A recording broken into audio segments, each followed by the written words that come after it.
Sure. You're good right there. The first thoughts, man. First thing come to your mind after that fantastic. I want to tip my hat to my team intensity. They came out. They knew it was on the line.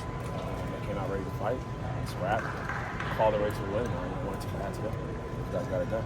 Obviously, a big-time offensive game. How much do you put into going crazy from three compared to holding them to 10 in the fourth? The biggest thing for our offense is if Mason Jones is the problem, they want to continue to put two on the ball. You just got to play easy offense, hit the ball in the pocket, and then just play pocket extra. Right? If Mason Jones is going to continue to be the problem and put two on the ball, then you just got to be able to make open shots. What role did the fans play tonight? Because it seemed like someone just kept turning up the volume. I love this place, man. This community shows up for us every time we need them, and we really needed them tonight. And they played a major role in our run in the third quarter and the fourth quarter. And I'm so happy that the community showed up today.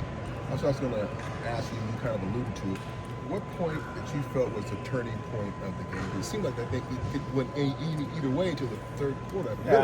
You know what? It's just basically whole serve. Like, they're on the road. They're going to go on runs. We're going to go on runs. I thought the third quarter, our intensity to box out was a turning point. Like, they couldn't get any offensive rebounds, and that's how that kind of fuels their offensive rebound.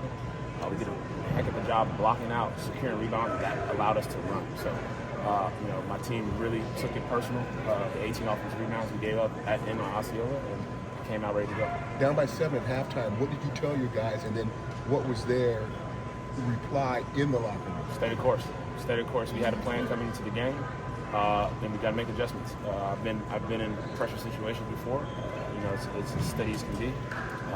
Make the correct adjustments, maybe do a little bit cross matching, and then just go play. Play, have fun. Coach, I got a little chippy here with Randall and Magic. What was said there, and what do you take from that? This is the G League Finals, man. These guys are playing for their lives. You got to understand what the G League is. These guys are fighting for opportunities. Even the coaches fight for opportunities. So this is high intensity, like it's supposed to be. Moving forward, how do you get game 3? What needs to be done?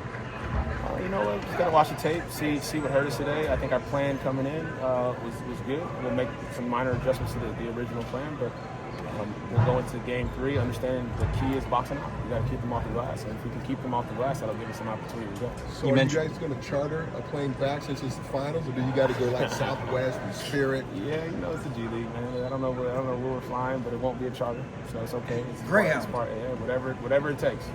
That's why we're here. It takes what it takes, and however we got to get there, we'll get there, and we'll be ready to go. You mentioned Mason. Did you allow yourself to realize that your season's going to end on Monday? Doesn't matter to me. It doesn't matter. This is why we're here. All right, this is the goal. This is the game 3, but really game 7. This is a great opportunity for our young guys to learn. Right? This is a developmental opportunity for some of our two-ways. This is the situation we want to put them in. It's a winning situation, a game that matters. So it doesn't matter. We'll come up with the same intensity. You mentioned Mason drawing a lot of attention. How about just him remaining patient in that and diming up his teammates? 12 assists. It's awesome because Mason, he wants to carry the load of the offense. Obviously, he can't carry the load of the offense. He puts the weight of the world on his shoulders, and sometimes it's okay, for him to release some of that weight by distributing the ball, finding his open teammates. And as he saw today, when the ball is moving, it creates energy for our offense. And when guys are hitting shots, it's hard for them to really focus in on it. And then coming out of game 1, one of the issues, like you said, was rebounding. Yep. Your guys responded in an emphatic way here tonight. Before we go to game 3, just how proud are you of the response and the adjustments that they made in buying into tonight's game and being able to execute that on the court? You know what? I'm always going to be proud of them. Right? They came out with a fight. And that was the thing. It's like every time the ball goes up, it's going to be a battle. And they came out with the right intensity and the right urgency. My team's always responded. So I was never worried about my team not responding. These guys care. They care about winning. So that's all that matters to me is as long as they care about winning and they come out with the right attitude and mentality, we live with whatever happens. What about the nights that Scal and Dexter had? It seemed like they both had their stretches of going crazy there. You know what? I felt like I underutilized Scal in game 1. I thought I could utilize him a little bit more in the post, especially if they want to play small. So.